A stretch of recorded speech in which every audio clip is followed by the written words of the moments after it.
ಅಸಾಧ್ಯವೆಂಬ ಶಬ್ದ ಕೇಳಿದ ಕ್ಷಣ ಬಹುತೇಕ ಜನರು ಹಿಂದೆ ಸರಿದಿರುವ ದೃಶ್ಯ ನಿನ್ನ ಕಣ್ಣೆದುರಿಗೆ ಬರಬಹುದು. ಅಸಾಧ್ಯವೆಂದು ಅನಿಸಿದಾಗಲೇ ಈ ಮನಸ್ಸು ಚಂಚಲವಾಗಿ ಬಿಡುತ್ತದೆ. ಇದು ನಿನ್ನೊಳಗಿನ ಆತ್ಮವಿಶ್ವಾಸವನ್ನ ಕುಗ್ಗಿಸಿ ಬಿಡುತ್ತದೆ. ಆದರೆ ನೀನು ಇದನ್ನ ನೆನಪಿಡು, ನಾನು ಆ ಕೆಲಸವನ್ನ ಮಾಡಬಲ್ಲೆ, ನನ್ನ ಗುರಿಯನ್ನ ನಾನು ತಲುಪಬಲ್ಲೆ ಎಂಬ ನಿನ್ನ ನಂಬಿಕೆಯ ಮುಂದೆ ಅಸಾಧ್ಯವೆಂಬ ಪದ ತಲೆ ಎತ್ತಲು ಸಾಧ್ಯವಿಲ್ಲ. ಅಸಾಧ್ಯವೆಂಬುದು ಕೈಲಾಗದಿದ್ದವರು ಈ ಭೂಮಿಯ ಮೇಲೆ ಸೃಷ್ಟಿಸಿದ ಭಯದ ಪದ. ಇದು ನಿಜಕ್ಕೂ ಅಸ್ತಿತ್ವದಲ್ಲಿದೆ ಎಂದು ನಿನಗೆ ಅನಿಸುತ್ತದೆಯಾ? ನಾನು ಹೇಳುತ್ತಿರುವೆ, ಖಂಡಿತ ಇಲ್ಲ ಗೆಳೆಯ.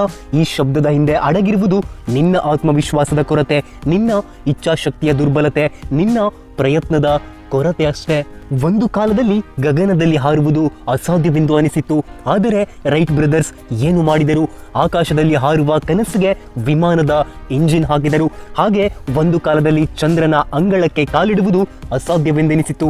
ಆದರೆ ನಾಸಾ ಅದನ್ನ ನಿಜವನ್ನಾಗಿ ಮಾಡಿತು. ಅಷ್ಟಕ್ಕೂ ಅವರು ಏನು ಮಹಾನ್ ದೇವತೆಗಳಲ್ಲ.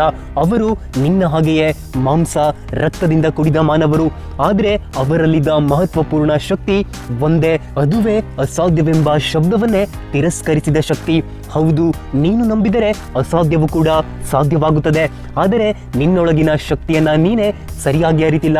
ನೀನು ಎದ್ದು ನಿಂತಾಗಲೇ ಅಸಾಧ್ಯವೆನ್ನುವ ಬಾಗಿಲು ತಾನಾಗಿಯೇ ತೆರೆಯುತ್ತದೆ. ಆ ಬಾಗಿಲು ತೆರೆದಾಗಲೇ ಕಾಣಿಸುವುದು ನಿನಗೆ ಸಾಧನೆಯ ಲೋಕ. ಇಲ್ಲಿ ನೀನು ಎಚ್ಚರದಿಂದ, ಆತ್ಮವಿಶ್ವಾಸದಿಂದ ಮತ್ತು ನಿರಂತರ ಪ್ರಯತ್ನದಿಂದ ಸಾಗಿದಾಗ ನಿನ್ನ ಮುಂದೆ ನಿಂತ ಅಸಾಧ್ಯವೆಂಬ ಕಲ್ಲುಗಳು ಸಾಧ್ಯ ಎಂಬ ಹೆಜ್ಜೆಗಲ್ಲುಗಳಾಗುತ್ತವೆ. ಅಸಾಧ್ಯವೆಂಬ ಭ್ರಮೆ ನಿನ್ನ ಮನಸ್ಸಿನಲ್ಲಿಯೇ ಹುಟ್ಟುತ್ತದೆ. ಅದು ನಾನು ಇದನ್ನ ಮಾಡಲಾರೆ, ಇದು ನನಗೆ ಅಸಾಧ್ಯವೆಂದು ಅನಿಸುವ ಪ್ರತಿಯೊಂದು ವಾಕ್ಯವೇ ನಿನ್ನ ಜೀವನದ ಬೆಳಕು ನುಂಗುವ ಕತ್ತಲೆಯಾಗಿದೆ. ಅದು ನೀನು ನಿನ್ನ ಯೋಗ್ಯತೆಯನ್ನು ಅರಿಯದೆ ನಿನ್ನ ಭವಿಷ್ಯದ ಉತ್ತುಂಗವನ್ನ ಕಡಿಮೆ ಮಾಡುತ್ತಿದ್ದೀಯಾ. ಆದರೆ ನೀನು ಇದನ್ನ ತಿಳಿದಿಲ್ಲ. ನಿನ್ನೊಳಗೆ ಅವಿತಿರುವ ಶಕ್ತಿಯೇ ಇಚ್ಛಾಶಕ್ತಿ. ನೀನು ನಿನ್ನನ್ನು ನಂಬಿದಷ್ಟು ನಿನ್ನ ಇಚ್ಛಾಶಕ್ತಿ ಬಲಗೊಳ್ಳುತ್ತದೆ.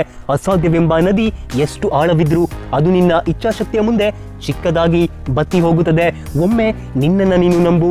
ಅಸಾಧ್ಯವೆಂದೆನಿಸುವ ನಿನ್ನ ಮನಸ್ಸಿಗೆ ಪ್ರಶ್ನೆ ಹಾಕು, ಇದು ನಿಜವಾಗಿಯೂ ಅಸಾಧ್ಯವೇ ಎಂದು. ಯಾವ ಕ್ಷಣದಲ್ಲಾದರೂ ನಿನ್ನ ಕನಸಿಗೆ ಶ್ರಮ ವಹಿಸಿ ಕೆಲಸ ಮಾಡಲು ಸಿದ್ಧನಾಗಿರು.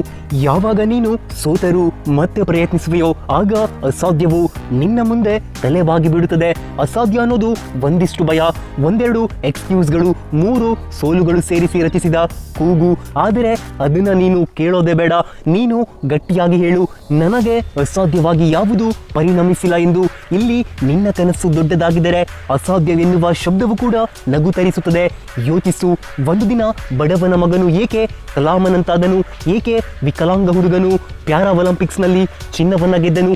ಅದು ಯಾಕೆ ಬಡ ಕುಟುಂಬದಲ್ಲಿ ಹುಟ್ಟಿದ ಹುಡುಗನು UPSನಲ್ಲಿ ಟಾಪರ್ ಆದ? ಆಲೋಚಿಸು. ಅವರೆಲ್ಲರೂ ಅಸಾಧ್ಯವೆಂದು ಹೇಳುವ ಜನರ ಮಧ್ಯದಲ್ಲೇ ನಾನು ಗೆಲ್ಲುತ್ತೇನೆ ಎಂದು ಸಾಧನೆಯ ಚಿಹ್ನೆ ಮೂಡಿಸಿದವರು. ಮನಸ್ಸು ಒಮ್ಮೆ ನಂಬಿದರೆ ಅದು ಮಾಯಾಜಾಲವನ್ನೇ ರಚಿಸುತ್ತದೆ. ಅದರಲ್ಲಿ ಶ್ರಮ, ಸಂಗ್ರಾಮ ಹಾಗೂ ಶ್ರದ್ಧೆಯ ಮಿಶ್ರಣ ಮಾಡಿದರೆ ಅಸಾಧ್ಯವೇ ಸಾಧ್ಯವಾಗುತ್ತದೆ. ಅದು ಈಗ ಈ ಕ್ಷಣದಲ್ಲಿ ಹೇಳು, ಅಸಾಧ್ಯವೆಂಬುದು ಏನಿದೆ? ನೀನು ಹೆದರಿದರೆ ಮಾತ್ರ ಅದು ಅಡ್ಡಗೋಡೆಯಾಗುತ್ತದೆ. ನಿನ್ನ ಗುರಿ ದೊಡ್ಡದಾಗಿ ಬೆಳೆದಾಗ ನಿನ್ನೊಳಗಿನ ಶಕ್ತಿ ಬೆಂಕಿಯಾಗುತ್ತದೆ. ಅದೇ ಬೆಂಕಿ ಸೋಲನ್ನ ಸುಡುತ್ತದೆ. ಆ ಶಕ್ತಿ ಅಸಾಧ್ಯವನ್ನೇ ಸುಟ್ಟು ಭಸ್ಮ ಮಾಡುತ್ತದೆ. ಗೆಳೆಯ, ಅಸಾಧ್ಯವೆಂಬುದು ನಿನ್ನ ನಿರ್ಧಾರದ ಮುಂದೆ ಖಂಡಿತ ತಲೆಬಾಗುತ್ತದೆ. ನಿನ್ನ ಶ್ರಮದ ಮುಂದೆ ಅದು ಕುಸಿಯುತ್ತದೆ. ನಿನ್ನ ಧೈರ್ಯದ ಮುಂದೆ ಅದು ಮರೆಯಾಗಿ ಬಿಡುತ್ತದೆ.